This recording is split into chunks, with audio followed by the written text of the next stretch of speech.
Wendy's Pizza Parlor, where there's a pizza for everyone.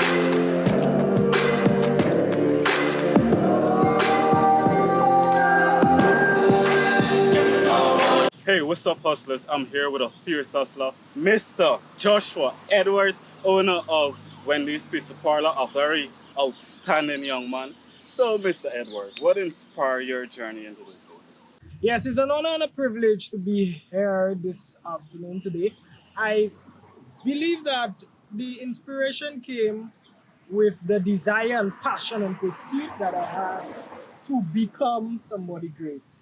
And one of the indices or factors that I put in for my greatness was to become a lawyer. And on faith, I took the leap to go to university to study law. And of course, finances ran out. And when finances run out, you work with plan B. And I didn't want to take a loan, although that is a good way of going, but because of the background that I've had and the family that I've had, I didn't want to add more debt upon debt. So I said, since I have some time to pay, let's inaugurate this pizza business. Let's put Wendy's Pizza Parlor into play. My mother and I, we work together. She's the co-owner of the business. She makes the pizza, and from there we went about doing it. Awesome, Yes. awesome. So, Mr. Edwards, I'm sure you would have experienced some sort of challenges. So, how were you able to overcome those challenges, and what motivated you to continue? Well, there were major challenges, but I'll answer the second question first. Your motivation is what brings you over the challenges. And if you're not motivated enough to overcome your challenges, then you really aren't motivated as well. You have to be motivated over your challenges. And some of the challenges I experienced was startup costs. How would we start the business? Because you need capital. What about people who will want to ridicule you? You said you're studying law, you want to be a lawyer, but this is what you're doing. This, you want to walk around and sell pizza. This is not the caliber of people that are engraced into the legal fraternity. That's not what they do. And all these things, a lot of So, stigma behind. so you saw that as a challenge, that last part that you mentioned? I did see it as a challenge, but I saw it as a stepping stone. Because there is glory in every story. So I know if I could do that and still become who I want to become, then it would be a resume for the next guy coming after me. Awesome.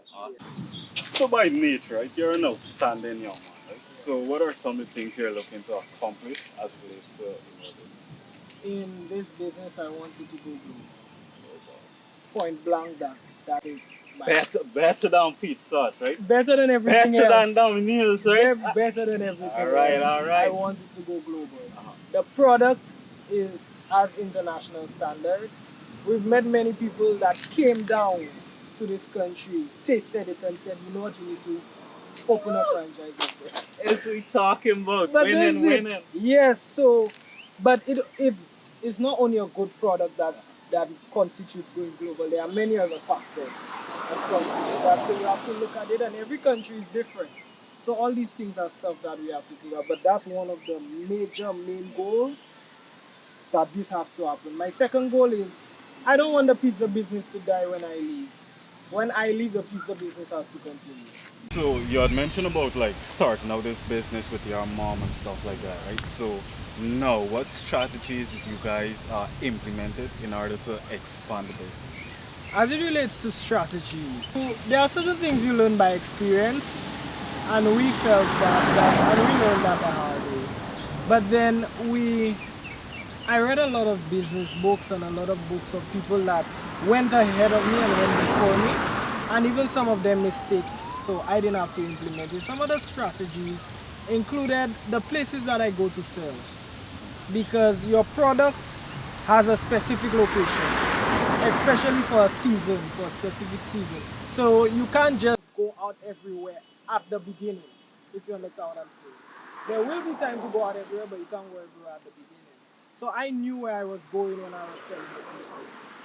And I would take a certain cross section, probably of the city, And just stick to that area and then and sell in that area, and then another, and the next day move take to another. another area. Yes. So that way I spread out and I span out. And that was one of the fundamental things that caused the business to thrive. So, what advice, right, you give to anyone either starting out a business or in business?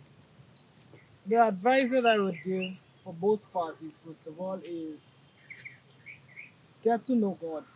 I know it's cliche, but really and truly get to know God, because a lot of the success that I've had in business and in law, glory goes to Him. Glory goes to God. The day I found out God is a businessman, I began to smile. I really did, because that made my life a lot easier. And apart from that, well, inclusive of that, I should say, don't give up because God doesn't give up. Don't give up. Keep pushing. You want to get to that goal, you get to that goal. Let nothing stop you. And the only thing that will stop you is challenges, and challenges will always come. But we are people that overcome.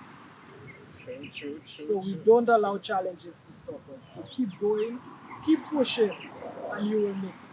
That's excellent, excellent, right? So once again, I'll just like to thank Mr. Edwards for spending this time with us. Don't forget his link is in the description. Let's him up, order 10 pizzas, you know. Oh, don't forget, subscribe. Peace.